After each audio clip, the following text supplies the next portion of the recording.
Politica all the way. Politica all the way.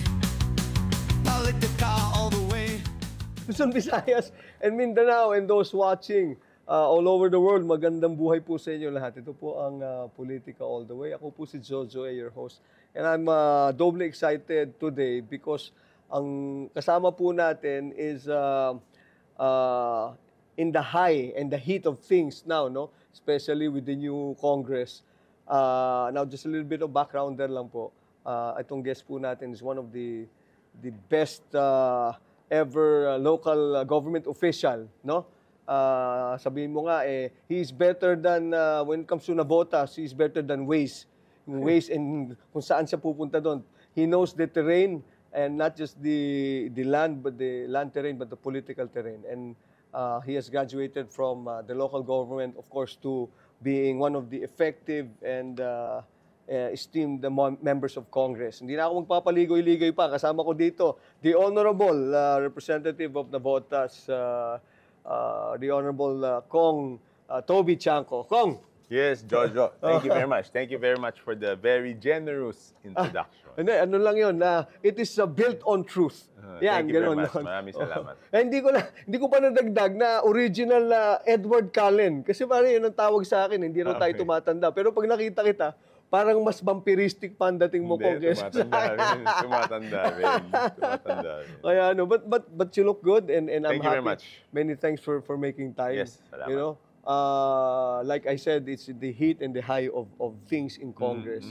Ang pinag-uusapan kasi ngayon lately, of late, or talagang on the table, is yung parang hindi mo unang pagboto kay Speaker Romualdez, no? What is Hindi, nung last Congress, 19th Congress, I voted for him for Speaker. Yes, oo. Pero Nung this 19th time Congress, parang hanggang matapos yung 19th Congress, nakasuporto ako sa kanya. Pero ngayon dito sa 20th Congress, hindi na ako nakaboto. Hindi na ako bumoto sa kay Speaker Martin Romualdez. for him? Oo. Oo. And because Hindi, because 'di ba ang katulad niyan, pagkatapos ng SONA, ang susunod na tatalakayin namin is yung national budget, 'di ba? Yung 2026, sorry. Ang susunod na tatalakayin namin is the 2026 budget, 'di ba? Actually, August 13 yata matatanggap na namin yung National Expenditure Program. Yes, Okay. Hindi lang ako nagde-describe, 'di ba? Maraming nagde-describe na yung 2025 budget, yan ang pinakamasamang budget, no? Yan ang description ng mga tao. when you say masama, I'm sorry, Kong, when you say ito po ay masama, it is because it is ridden with Hindi, madaming issues, di ba? issues, Madaming issues around the budget. I think some of the issues are like yung tinanggalan yung PhilHealth ng pondo, tapos linagay kung saan-saan. Pero para sa akin, ang masama dun sa budget na yun is, and the previous budgets, is that yung mga flagship projects ng gobyerno, ibig sabihin ito malalaking proyekto, yes. tinatanggalan ng budget at tinalagay doon sa program appropriations para maisingit yung kung ano-anong mga items. Di ba kaya nga, ang pinag-iinitan is yung BICAM dahil doon sa insertions. Di ba? Yes, correct. Pero, ang hindi naintindihan ng tao is that yung BICAM is the second stage. Yung BICAM, pangalawang oportunidad yan para mag-amyenda. Kasi yung insertion o yung initiative, amyenda yun eh. Kasi ang budget ng Pilipinas, kapag iprinisenta sa Kongreso, hindi namin pwedeng lakihan. So for example, para lang simple, kung 100 pesos yung budget, hindi mo pwedeng sabihin, para mas maraming programa magawa, gawin natin 150 o kahit 110. Okay. Kailangan, ililipat-lipat mo lang. Ito, mas importante ito kaysa dito.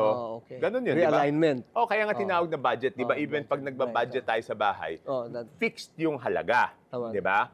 Ang iiba-ibahin mo lang is, ano ba, mas mahalaga ngayon? Enrollment ngayon, dito muna natin ilagay yung pondo. Pagkatapos Proper sa enrollment, usage, saka natin schedule of paayos usage, correct. Ganyan, di ba? So, di ba, ang sabi ng mga karamihan, dapat open to the public yung BICAM. Okay. Ang hindi nila na-realize, sabi ko nga kanina, pangalawang oportunidad yon para maglagay ng insertion. Ang una talaga is doon sa small committee sa House of Representatives. So, yung small committee na yon, binibigyan ng kapangyarihan ng House of Representatives na sila ang mag-amyenda ng budget. Okay. Okay? So, number one, walang transparency. Hindi yan televised. Sa tingin ko, wala man lang minutes of the meeting yan. Okay? Paano ko masasabing walang minutes?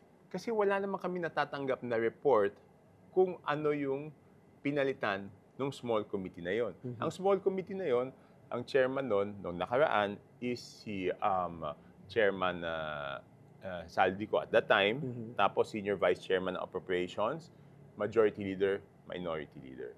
So, walang minutes yan. The fact na tinanggap ng bagong chairman ng Committee on Appropriations na sabi niya wala ng small committee at gagawa na tayo ng subcommittee on budget amendments proves na may mali talaga doon. Di ba? Kasi kung walang mali, hindi naman nila papalitan. Right. Kaya lang, ang sinasabi ko, hindi naman pwedeng kalimutan na lang natin yung nangyari doon sa small committee noong 2025 Last previous budget. one. Yeah, the previous Dapat budget. ilabas muna ng small committee na yun, ano ba yung kanilang inamyenda. Di ba sa kahit anong bagay, maging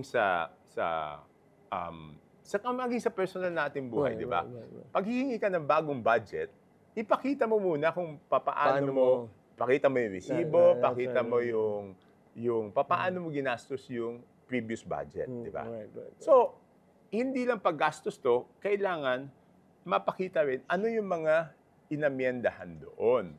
Kasi, hindi pa pwedeng moving forward. Hindi pa pwedeng, kalimutan na natin yan. Pera ng taong bayan yan eh. Tapos, dinescribe na nga na pinakamasamang budget. Bakit hindi muna natin tignan? Kasi, ulitin ko, parang sa bahay, hindi naman pa pwedeng hihingi ka ng bagong budget, hindi mo napapaliwanag yung nakaraang budget. So, para sa akin, kung hindi namin bubuksan yan, parang kino-cover up lang yung pagkakamali ng 2025 budget. Instead na, imbestigahan yon. Kasi di ba, saan ako nagagaling? Nung nag-speech si Presidente ng SONA, at sabi niya, mahiya kayo. Ako, unang-una nag-standing ovation doon.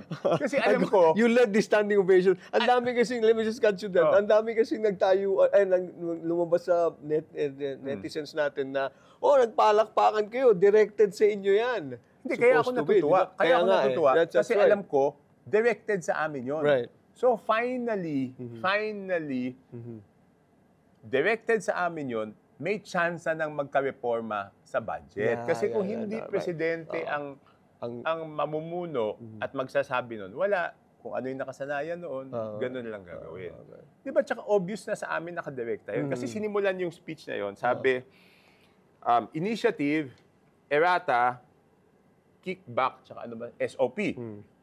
Yung initiative tsaka errata, Congress naman gumagawa ng House, di ba? That's correct. Congress gumagawa nun.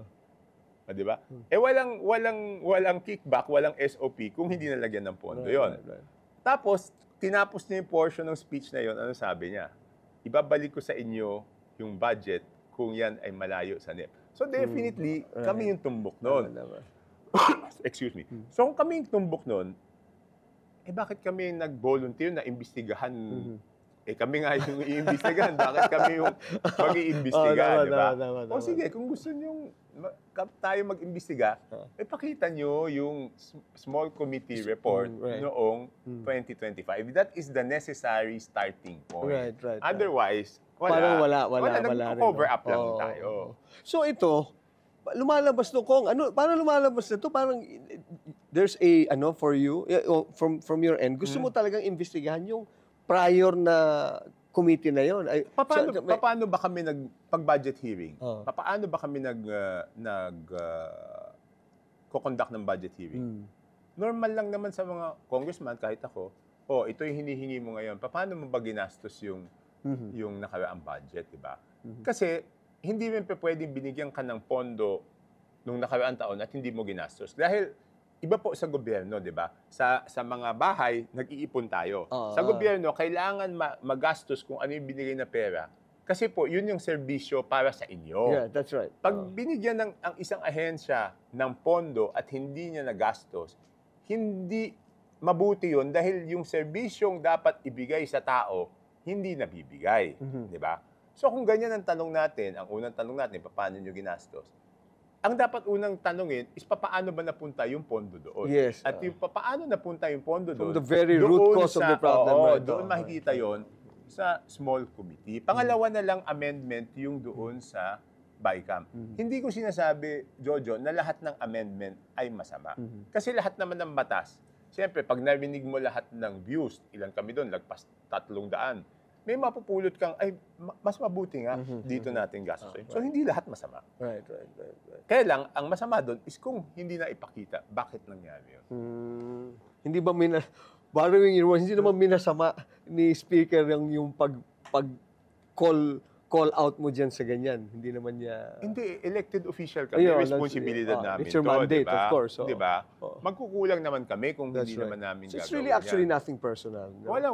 Sa Kasi alam mo akin, naman wala, yung diba? chismis ng ito naman chismis lang about what happened in the elections, baka raw kayo nagkaroon ng ano. But you know, sabi mo, tapos na yun, wala na yun. Diba? Kaya, ano. Tapos So na yun. where are we now in all this? Are we is there going to be an actual investigation? Will this Hindi, come sila into nagsabi. fruition? Sila nagsabi na Tutuloy imbestigahan, di ba?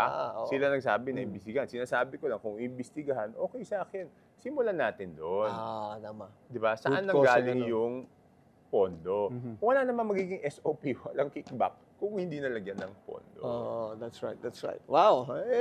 At least sabi nga nila yung the adage just that goes hindi sayang ang boto natin with the likes of Kong Toby Chanco, di ba? Hindi naman, alam mo, hindi madali ito eh. Oo. Di ba, Jojo? Mas madaling manahimik na lang. Right, oh. Kasi, di ba? Makisama na lang at mahimik na lang, wag no? na lang, tingin na lang tayo sa... Oo. wag na lang, hindi naman makisama, di ba? Oo. Let's just look the other way. Look the other way, right. Pero, masyadong malaking problema for us to look the other way. Politica all the way. Politica all the way. Politica all the way. How's Navotas when it comes to the flood control Alam mo, thing? I'm very sad kasi yung navigate, yung navigational gate that is the biggest control of the flood waters nasira, no? At ang promisa ng DPWH at ng contractor ay matatapos sa August 10 at itataas yung navigate sa August 20, no? Alam mo, ang ito masakit sa akin tignan. And personally, ano yun parang, how do I describe it? Pag binabaha kami, parang personally, parang akong sinampal. Masakit, ha? No, Masakit for you because it is the project that I am proudest of. Yes. Diba? Ibig sabihin, Well, matibay naman yan hindi, ever since. dati, You nung know. una ako naging mayor, grabe yung baha. Oo. So, na-resolve Namitigate baha no, natin. na-solve naman. Tapos nasira yung floodgate. So, every time makikita ako ng baha, so parang, ang sakit, di ba? Ang Okay, sakit. okay. I mean, kung meron kang isang proyekto na Baby project mo yan. baby project mo. Oo. Tama, baby project. Tapos makikita mong nagka-problema, di ba? Ano yun Iba yun Right. So, pero Iba sa akin yun. okay naman na ngayon, you know? Hindi, are you August prepared? 12 pa daw nga nila ma-repair, ma-restore. Everything. Oo. Tsaka yung problema, doon yung hirap ng buhay ng tao, di ba? Oo. For me, it's personal. Pero makikita mo, pag nag-iikot ka, yung mga may binibigay namin na relief goods is not enough doon sa nasira nilang mga ari-arian, di ba? So talagang masakit. Masakit para sa akin yun. And that was the reason na inayos ko yung flood control noon kasi nakikita ko yung hirap ng buhay ng tao, hindi normal yung buhay ng tao, tapos yung mga ari-arian nilang pinundar, nasisira. So masakit talaga para sa akin kasi yun yung dahilan kung bakit prioritize ko yun. Ang Navotas ba, Kong, is ano ba yan? Tawag dito, is it, di ba merong isang area doon na parang bumababa siya? Hindi. Lahat, yung buong Ng Navotas ano, is below sea level. Yes. That's why noon nagtayo kami ng dike, tsaka dapat, kaya mahalaga yung floodgate, no? Dahil nga doon sa bagay na yun. Magkadikit ba na? I'm sorry, I've lost my geography somewhere. Is this after Malabon or ano? Kami, ilog yung ilog ang pagitan namin. Ilog ang pagitan namin. I see. So halos pareho din talaga yung ano. Oo, no? ilog yung Oh. pagitan namin eh. Oo, oo. Ang alam ko niyan kasi it also helped out more or less the portions of Malabon. Hindi, yun nga rin ang problema. Pag sira yung navigational gate, pati sila Naapektuhan. nababaha. Oo, so masakit talaga. You've been a good and excellent local government official, mayor, tagal mo rin, tapos Congress. It's a ponderable for me, no? Tikas na tikas pa lang kung, alam mo, pare ko, hindi ko nang bibanggitin yung pwedeng iba, pero Wag na. pang national level, hindi mo ba inisip ever to, run for... Hindi, dami talagang- kasing dapat ayusin dun sa amin. Inaayos ko muna yun. yan muna, Yung local muna, ha? concentration. Local muna. Alam mo, hindi naman ako magaling mag-multitask talaga. Yung Isang- generation natin, di ata marunong mag-multitask eh. So, isang parang... nakaano ka lang doon, ha? Oo. Talagang tinututukan ko kahit maging mayor ako, Oo. naging congressman ako, laging flood control. In my first term as congressman, flood control din yung priority project. Flood control lang, So oo. talagang doon ako nakatuto. Kaya talagang, kasi alam ko yung hirap na dala sa tao. Oh, hindi, kasi talagang even, everything stops School stops, economics stops, yung local economy. Lahat everything, apektado. Buo Kaya, apektado. Kaya, and I'm happy naman that you're Hindi, kaya ang hands-on. ginawa ko ever since 2022, kasi yung navigational gate na yon is almost, is over 20 years old. 20 years old already. Mechanical di ba? Alam mo naman lahat ng mechanical, Oo. May ano yan. may wear and tear Oo, yan, wear di and ba? tear, correct. Oo. Pwedeng masira, di ba? So, ang request ko noon is gawa ng study para gumawa ng second gate para may backup. Kung sira Okay. itong isa, Yes. may magagamit kami. Noon, sinasabi lagi, naubos na daw yung pondo ng World Bank. But I'm so happy na sinabi sa akin ni Secretary Bonoan na finally, may pondo na to do the study. So, magkakaroon ng second gate. Hindi. At least maganda yung meron tayong Hindi kailangan inaano. talaga may second gate, may backup. Kasi nga mechanical siya. It's not That's a right. fixed structure. Siyempre, di ba? Taas, baba, taas, At baba. 20 years na rin pala yan. How time flies, no? Pero it has served its purpose. And right now, siguro, i-strengthen and maybe put in another in place para Yes, para anuhan may sila. backup, may backup. Kaya let's move to the impeachment na kasi pinag-uusapan yung impeachment na yan ngayon, no? So, how's the sentiment, on your personal sentiment when it comes to the impeachment? Katulad na yun, in-archive na sa Senate. Are you still going to pursue it? Anong feel ng Congress, ng House? Hindi ko alam kung ano yung feel ng House. First of all, hindi ako pumirma noon noong impeachment na yon. Pangalawa, mahirap, kung ako I avoid, pasensya ka na Jojo, umiiwas ako magkomento dun sa impeachment kasi masyado mainit yung issue, di ba? Masyado mainit. Masyado madami na nagkokomento. Baka either painitin lang natin yung sitwasyon o lalong malito tao. So, ang point ko is ganito.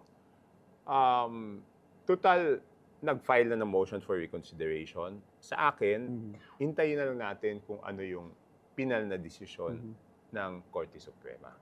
At kung ano yung maging final decision ng Supreme Court, hindi man tayo nag-agree, hindi lang mukha. Hindi man tayo nag-agree, wala talaga tayong choice. Kasi sa sistema ng gobyerno natin, ang nag-interpreta ng batas is yung Korte Suprema. Kasi yung iba parang,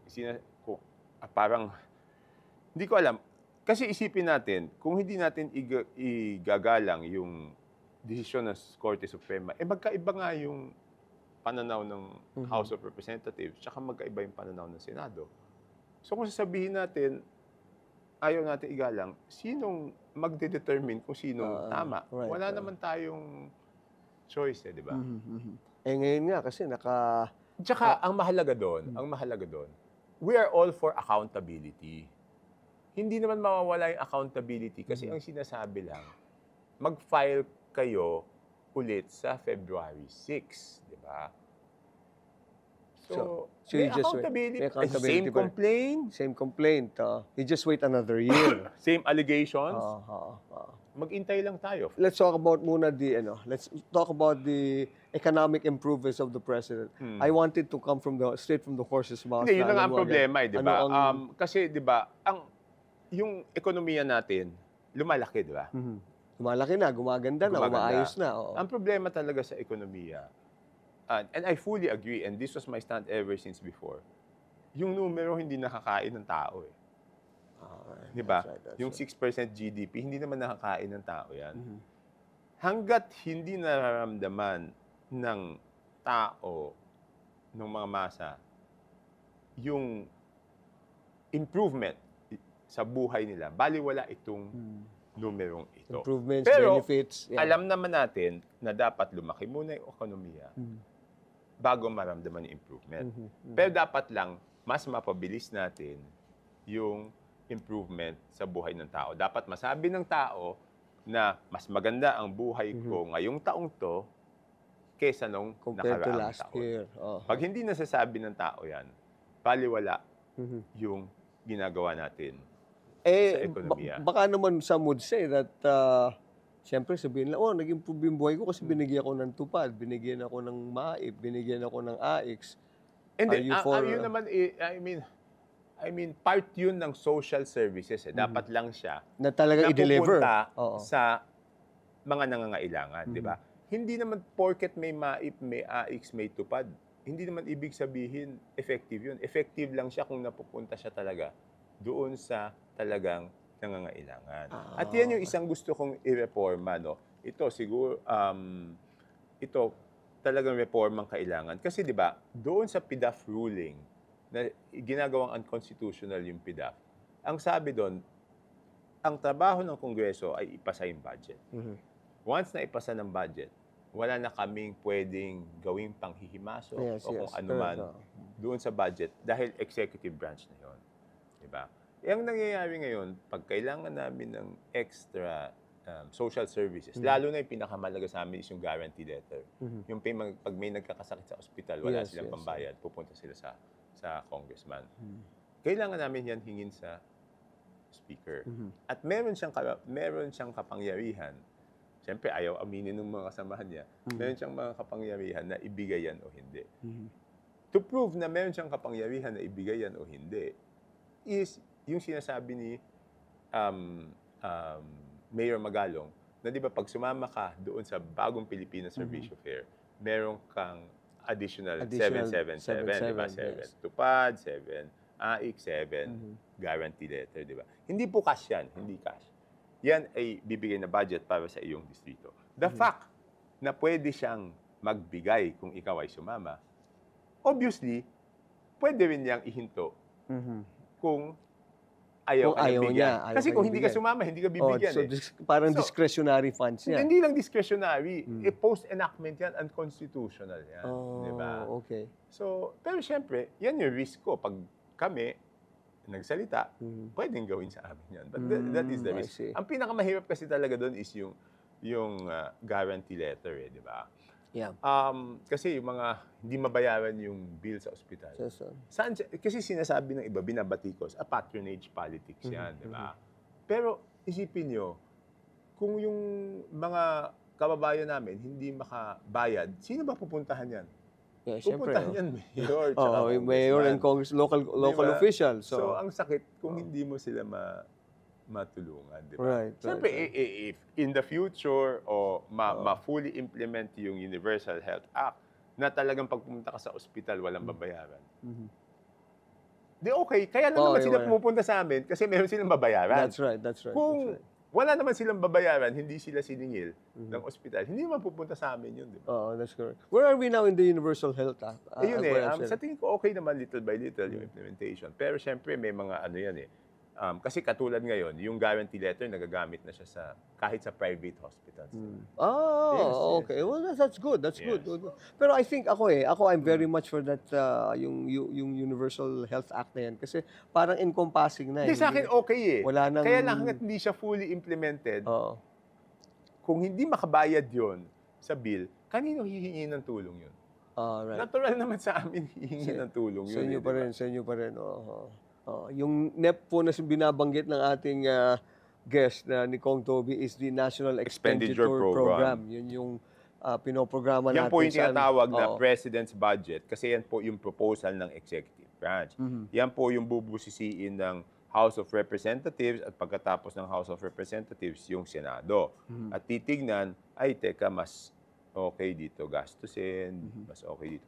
Diyan din talaga yan ang panahon kung kailan pinaka-aktibo ang Kongreso. Ang Kongreso. Kasi lahat kami, hindi naman kayang gawin ng local government lahat ng proyekto. That's right. So doon kami susubok makahingi sa national government doon sa mga proyektong hindi kaya ng lokal na pamahalaan. So lahat ng congressman, susubukan nila. Walang masama doon kasi trabaho namin yun. Sabi ng iba, trabaho nyo gumawa ng batas. Batas nga yung budget, Oh, di ba? that's right. Kung hindi naman namin, kami rin ang mapapagalitan ng aming constituents kung hindi naman namin maipagawa yung mga Oo nga, Di ba? mga structures. hindi lang structures, infrastructure, social services. Kami rin naman yes. mapapagalitan kung hindi naman namin magawa yun. Right. Politica all the way. Politica all the way. Politica all the way.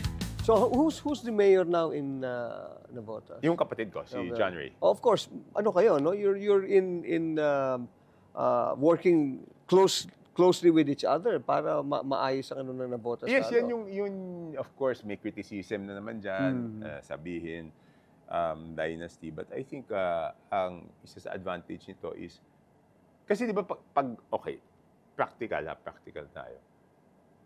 May mga lugar na pag hindi magkasundo, syempre di ba, hindi popondohan nung congressman yung Yes. kasi programa na yan eh. Programa. Dito, at least, institutionalize namin na kung ano yung sinasabi ng lokal na pamahalaan, nakakulangan nila sa budget, yun na lang ang sinusubukan kong ikuha ng pondo. Kasi sa local government, dumaan yan sa masinsin na proseso. May annual development plan dyan. Doon sa annual development plan, kasama NGO, PO, civil service organization, government organization, yung mga barangays. So, pinag-aralan nilang mabuti kung ano yung kailangan. Kaya lang, doon sa pinag-aralan nila, gumawa sila ng plano, kulang ng pondo. Ito lang ang kayang pondohan ng lokal na pamahalaan. Yun na lang ang sinusubukan kong ihingi doon sa national government. Para hindi kami, ito priority niya, tapos ako ibang priority. Right. Kasi hindi masyado napapakinabangan ng tao kapag hindi tugma yung prioridad eh. Kasi hindi matatapos yung proyekto, mas mabilis matapos yung proyekto. O this year, dito tayo naka-concentrate. Ito gawin natin. Ako naman, actually, on a personal note, I don't mind yung mga political dynasty. I don't even like to call it dynasty kasi pag dynasty parang hindi magandang connotation. Pero sa akin, ang dapat i-strengthen talaga is justice and the COMELEC and the election Kasi kung mahina naman talaga yan, pwede mo naman i-weed out, pwede mo naman tanggalin yung family na yan. Tingnan nyo, kung magaling ka, you stay on. I don't mind eh. Hindi, ako, noong pumasok ako sa politika, mga kalaban ko noon, sila yung mga political families. Huwag natin tawagin dynasty, political families. Walang politiko po sa pamilya ko nung pumasok ako. First generation ako, walang politiko sa amin. Yun na nga eh. So, ibig sabihin, hindi naman ibig sabihin, nahawak nila yan eh. Right. Bakit ako Bakit ka nakapasok? Exactly, ako, that's what I was diba? telling them. Bakit ako nakapasok naman ako? Kung hindi masaya yung tao sa'yo, hindi ka tatagal dyan, Ganun eh. So, bakit naman ako nakapasok naman And for the ako? bad ones, talagang we have to strengthen yung justice system natin and the integrity ng COMELEC, ng Tsaka elections. ngayon ang Iayusin tao, lahat ng information, ang bilis nga ng informasyon, because diba? of social media. Hindi mo pa pwede sabihin na kaya lang siya naboto is because malakas yung makinarya niya. Kasi yung impormasyon ng tao ngayon nasa cellphone That's right, niya that's right. direkta Oh, di diretso ba? na, diretso. So, iba ngayon empowered yung right. tao ngayon. But of course, nakasabihin ng iba, self-serving yon. I'm open naman to discuss, di ba? Talking about social media, Kong, you know, we're like in the same era, no?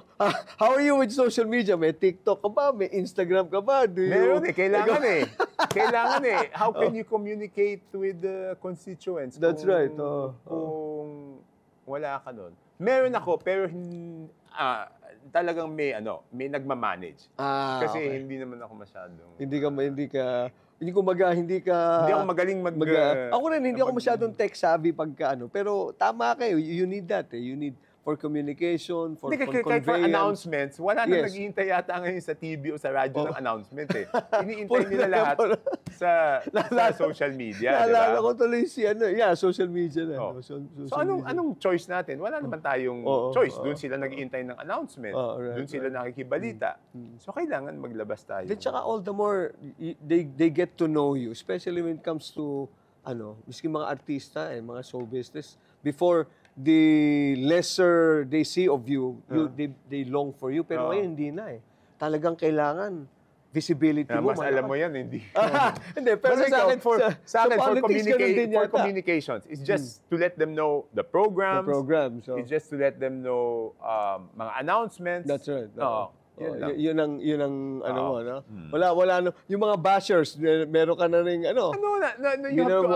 you have to accept na not everyone likes you, di ba? In anything you do. It's not only in politics, di ba? Mas highlighted lang sa politics, di ba?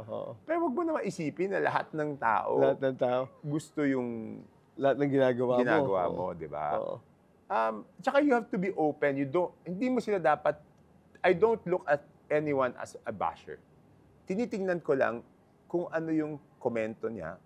At kasi may mapupulot ka doon Hindi naman perpekto yung pagbigay natin ng serbisyo.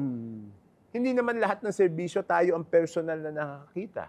Baka yung mga empleyado o yung mga katulong natin magbigay ng serbisyo, hindi tama yung pagbigay ng serbisyo. Kung negatibo ka agad ang tingin mo dyan, paano mo ma-improve yung serbisyong binibigay mo sa tao? That's good. At least kung talaga hindi valid, huwag mo pansinin. Kung talaga naman valid, tugunan mo. Wala naman perfectong serbisyo, di ba? Wala You just always have to improve. In anything you do naman, kahit professional ka, kung gusto mo maging magaling, siyempre kung doktor ka, kailangan improve mo. Negosyo, gusto mo mas madaming customer, improve mo. Di ba? So wala naman Especially mga constructive criticisms, as they would call it. Yun ang Hindi mga importante. ako, hindi ko natintindihan. Basta just validate, mukhang totoo, okay. Okay naman. At least meron kang meron kang very active ka sa rin. At least your team is also one way of you parang connecting. Hindi ako nagbabasa. So they'll just summarize it. Sabihin, ito yung mga issues. At sinasabi ko sa kanya, it's not for you to decide whether it's valid or not. I would be the one to decide. Kasi ayoko nung finifilter yeah, right. Ayoko yung mas maganda tinatanggal yung nila. ganyan. So, isummarize nyo lang, ito yung concern. Huwag kayong mag-desisyon kung basher yan o kung hindi. Basta ako na gusto ko mabasa lahat. Ganda naman ng mo, Kong, no? Ang ganda ng iyong tawag dito. Perspective mo when it comes to that. Lahat naman ang gagawin natin, di ba? Kahit naman negosyo. Iba, di ba? Wala yan. Ganit agad sila. Pero ikaw, hindi, okay lang tingnan naman. I mean, kasi di ba pag negosyo, produkto, kung may negosyo ka, ang binabatikos yung produkto mo. So mas madaling tanggapin. Dito, ang binabatikos, ikaw mismo. Ikaw mismo. Personal. So hindi naman siguro masayang basahin na binabatikos ka, di ba? Binabatikos ka, that's right. Pero ano mga, pinili namin to Pinili namin to, di ba? That's true. Bakit kami magagalit? Kami pumili nitong trabaho to. Pero at least alam ko na you're an independent thinker. Hindi, na ikaw ang, pinili namin to. Kung ayaw mo, umalis ka sa trabaho, di ba? Ganun lang naman yun. Yeah, ito. Speaking of that, lang din natin, Kong, natutuwa lang ako kasi meron tayo kasing IQ, yung internet questions and internet questions. So, ito from Rica Fort Bornales. Sabi niya, nice move, Kong. okay lang maging independent candidate ka po. Huwag ka po makisama sa alam mo mali naman na trabaho. Yes, thank you. Thank you very Yan. much. Thank you No? very much. Sabi naman ni, ito na, ano ko na kanina, no? Kong Toby from Otesina, Nivla. Kong Toby for Senator 2028. PS, basta wag lang sa paalyansa sasama. Hindi, wag ka, wag Wag naman gano'n. Okay, ito. Gigo Rafael Ravelo. I love Kong Toby kasi napakatapang niya. You know, hindi naman tapang yun eh. ano yan, a good positioning, it's always be on the right, at least. Sa akin kasi, di ba, I've been through this na yung kung ano popular ngayon, maglalaho yan eh. Maglalaho eh, di ba? Pero yung tama, kahit hindi siya popular ngayon, will always be right. Hindi, later on, imposibleng hindi lumabas na tama yung ginagawa mo. So mag-intay ka lang, di mo alam kung kailan. May take 10 years. Right. Tsaka, at least maluwag sa kalooban mo, di ba? Maluwag sa kalooban. Actually, nasa ano na yata natin, nasa ating... Mas maluwag sa kalooban mo. Kasi kung alam mong, mahirap talaga eh. Like, for congressmen, alam ko naman mahirap because pag galit sa iyo ang liderato, hindi naman ikaw yung napaparusahan. Ang napaparusahan yung constituents mo. That's why it's a difficult decision, di ba?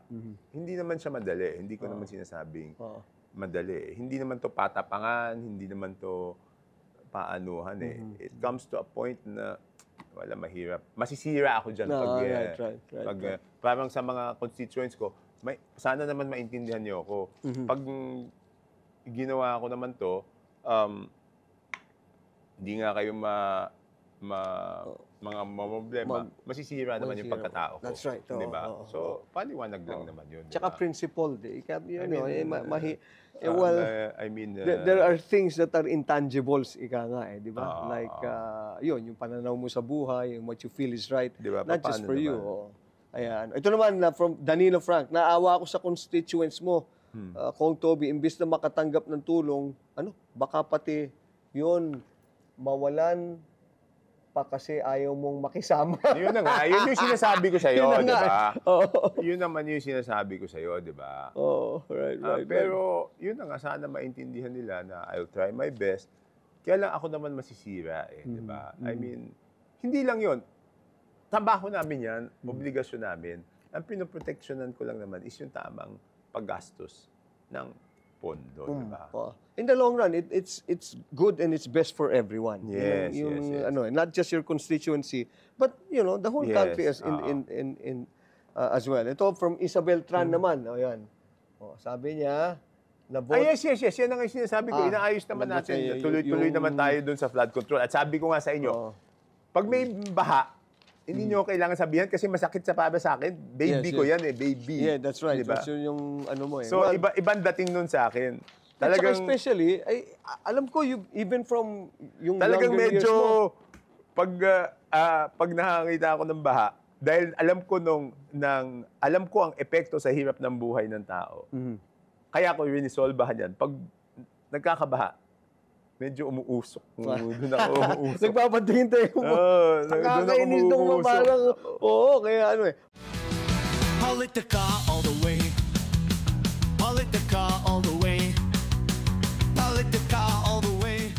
If there are 5 things or 3 things na baka 3 things that you want to people to know about Toby Chanco, Congressman Toby Chanco, Mayor Toby Chanco, or Toby Chanco as a person, na gusto mong hindi nila alam, you think, but you want them to know, what would it be? Give me 3. Ano kaya yun? Hindi ko. Personal, professional? Well, personal, mas maganda. Para, personal. Alam naman nila, wala naman hindi siguro sila alam. Alam naman na simple lang ako. I mean, alam naman, wala naman siguro hindi sila alam. Sa tagal nila akong kakilala, wala naman siguro silang hindi alam sa akin. Well, if you were in a karaoke lounge now, what would you sing, Kong? Unang-una, pilitan para makapakanta ako. Kung pipilitin ka namin. Isa lang alam kong kanta eh. Ano? bikining itim. Hindi talaga, yun ang kinakanta ko. Yun lang kinakanta. Paano nga pala yun? Paano nga yung simula nun? Ano ba yun? Na. Hindi, pag pag nakakantsawan ako at hindi ako makaiwas, yun lang kinakanta ko. Yan ang kinakanta mo, ha? Ano nga yun? Wag nating dandanan, bikini mong itim, Ganun. Oo. No, pero during our time, during the 80s, ay, mga diskuhan. Did you used to go there? I mean, just, so disco, you, hindi na daw disco tawag doon ngayon. Ano ba tawag doon? Club na yata. Club tawag na ba? doon. Dance Pag club disco. na ba? Pag Ha? disco. Pag Oh my God.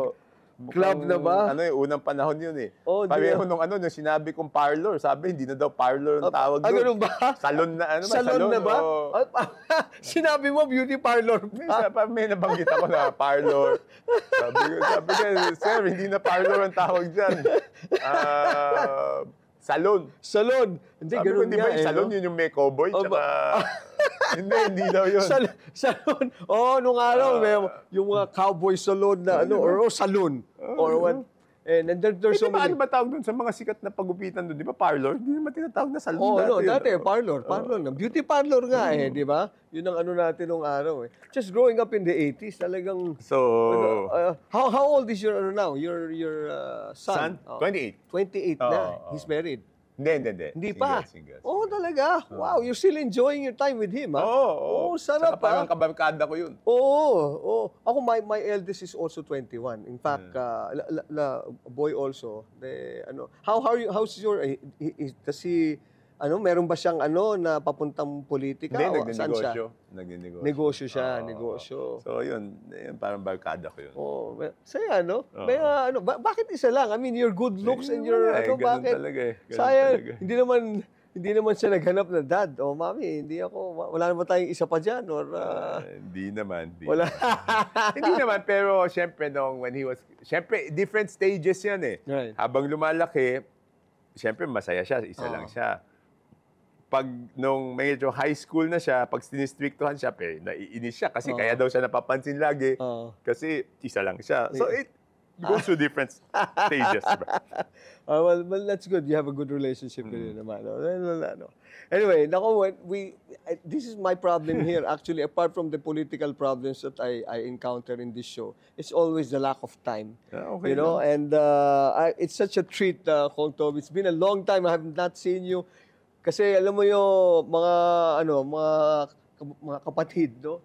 Several stages I have I've shared with Kong Toby sa Navotas, lalo yung mga dancing days and singing days ko. But I've always known you to be someone that people can go to and communicate their problems, especially and you Sa tao, effectively importante mapakinggan mo yung Oo nga, yun nga, problema yung nila. communication Yung Yun problema ang na maganda. dapat Nakita ko pakinggan naman mo. yun first hand. Kasi doon naman tayo matututo, di ba? Pag Right, napakinggan right, natin yung problema, doon tayo matututo. At saka yun lang hanggang ngayon. Ikaw lang, ako nag-iitim na ng buhok. Ikaw Hindi, pa. nag-iitim ako. Nag-itim ka ba? Oo, Wow, nag-itim maganda ako. pa rin ang Nag-itim ako. Dati hindi anyway. ako nag-itim eh. Nagsubok lang ako mag-itim eh. Pwede na naman, mas mukha tayong Anyway, Gong, this is the time that I'll ask you for a prayer for not just your constituents but the country. So the show is yours. Please address our viewers. Na ano? Yung prayer natin. Yung dasal natin. Yeah, so, So, siyempre, ang pinagdadasal natin is yung kaginhawahan na ay bumaba hanggang doon sa pinaka pinaka nangangailangan nating kababayan. No? Kasi yung economic development ay wala yan, numero lang yan, hanggat hindi nararamdaman ng ating mga kababayan. No? So yun talaga yung pinakamahalaga. Kung papaano mapapabilis paano mapapabilis na ma-convert sa kaginhawaan yung economic growth, no? Hindi lang yung sinabi nating kaginhawahan is not only dole outs. It's oportunidad makapagtrabaho kasi pag nakapagtrabaho sila, yun ang talagang tunay na pagsisimula ng ginhawa ng tao, no. So, siguro paliwanag ko lang. Kaya, bakit ba napakahalaga doon lumaki yung ekonomiya? Kasi parang iniisip, siyempre, hanggat hindi mo nararamdaman yon, hindi mo maintindihan, bakit ba ang gusto ng gobyerno, bakit ba gusto ng gobyerno, pinagmamalaki yung paglaki ng ekonomiya? Kasi ang ibig sabihin ng paglaki ng ekonomiya is maraming oportunidad ng trabaho para sa tao. No? So, pero naiintindihan naman namin na kaming nasa gobyerno, kung hindi mo masasabing mas maganda yung buhay mo ngayong taong to kaysa nung nakaraang taon, may malaking problema ang gobyerno. So, pinanalangin natin na yung bagay na yan. And syempre, all other things, safety, sa sakuna, lalo na tag-ulan. At syempre, lahat ito, na very close to my heart kasi health conscious ako, yung kalusugan ng bawat tao. Kasi kung hindi ka naman malusog, hindi kayo makakapagtrabaho, hindi kayo makapag-aral. So, napakahalaga, number one talaga, yung kalusugan nating lahat. Alright. Well, thank you very much again, Yes, sir. Kong Toby. Maraming Yes, salamat sir. sir. It's such a treat seeing you again Yes, after a sir. long time. And with that, pinapasalamatan mo natin ating guest. And ang akin naman, with your prayer, I know that nakita ka nila and you're fit and you are fit both mind, body, and also spirit. Lahat may inspire with you. Thank you for making Yes, time. sir. Thank you. Thank you. Thank you very much. Politica all the way. Okay, maraming salamat muli to Kong Toby, Chanko, thank you. Just a recap of what we talked about. Sabi po niya, yung investigation daw ng Senado ay nothing personal. Ito po ay para po malaman lang natin kung ano ang kabuuan na nangyari sa 2025 budget. But it should start with the small committee that amended it without their knowledge o kung pag-uusapan natin na hindi po sila nakasama doon, no? And then when it comes to Navotas flood control, baby project po yan ni Kong Toby. Sabi niya every time nagkakabaha parang nagdurugo ang kanyang puso at para siyang sinasampal. But yung project daw po na yun ay 20 years na, especially yung gate na yan, at meron na rin pong additional budget for reconstruction and possibly a new one very soon. So, para po yan sa Navotas. And yung pagdating naman sa mga negative comments, hindi na raw po niya pinapansin. Sabi ni Kong Toby, sabi niya, hindi ko na pinapansin yan. I chose this profession, so I have to be ready also for criticisms, no? And last but not the least, ang kanyang go-to song pagdating ng karaoke ay Bikining Itim. Okay, so dyan po nagtatapos ang Politika All the Way. Lagi po nating tatandaan, diskusyon po, hindi po away, opinion, hindi po personalan. This is Jojo A. Peace and love. Politica all the way.